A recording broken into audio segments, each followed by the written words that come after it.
কিশোরগঞ্জ ও নেত্রকোনার হাওরে চলছে বোরো আবাদের ব্যস্ততা। সকাল থেকে সন্ধ্যা পর্যন্ত জমিতেই সময় কাটছে কৃষকদের।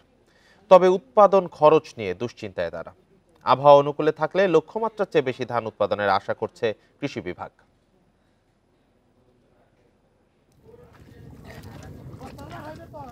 হাওরাঞ্চলে বোরো চাষের মৌসুম।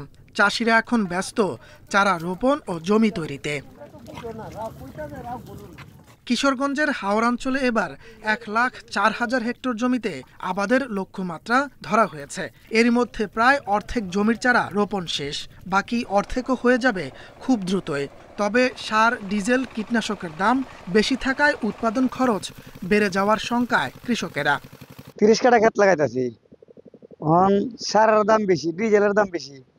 সরকার যদি কমাই দিত তাহলে আমরা পোষাইতাম। জিনিসের দর বাড়তি, কিবা ধানের যদি বাড়ায় যায় তো আমরা করতে পারলাম। থাকলে তো সুন্দর মতো ফসল মনে হয়, আশা করা যায় ভালো হবে।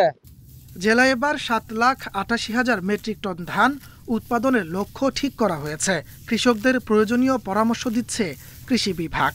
লক্ষ্যমাত্রা অনুযায়ী এই কার্যক্রম এগিয়ে চলছে। আশা করতেছি যে আমাদের উৎপাদন যে লক্ষ্যমাত্রা নির্ধারণ করা হয়েছে তার এটা ছাড়িয়ে যাবে। এর একটা কারণ হলো যে আবহাওয়া এই মুহূর্তে আবহাওয়া অনুকূলে আছে। দ্বিতীয়ত আমাদের হাইব্রিড আবাদ একটু বাড়বে। নেত্রকোনায়ও জমিতে চারা রোপণে ব্যস্ত চাষিরা। জেলায় 1,85,448 হেক্টর জমির আবাদের লক্ষ্য এবার। এদিকে 43,000 কৃষককে 86 মেট্রিক টন বীজ ধান দিয়েছে কৃষি বিভাগ। আবহাওয়া অনুকূলে রয়েছে, আমাদের পর্যাপ্ত পরিমাণে সারের মজুদ রয়েছে, বীজতলার যে চারাগুলো আছে সেগুলি সুস্থ রয়েছে। আমরা আশা করছি আমাদের লক্ষ্যমাত্রার চেয়ে আবারটা আরও বেশি হবে। এবছর 43,000 কৃষককে আমরা বিনামূল্যে 2 কেজি করে হাইব্রিড ধানের বীজ সহায়তা দিয়েছি, যাতে আমাদের হাইব্রিড ধানের আবারটা এই জেলায় বৃদ্ধি পায়।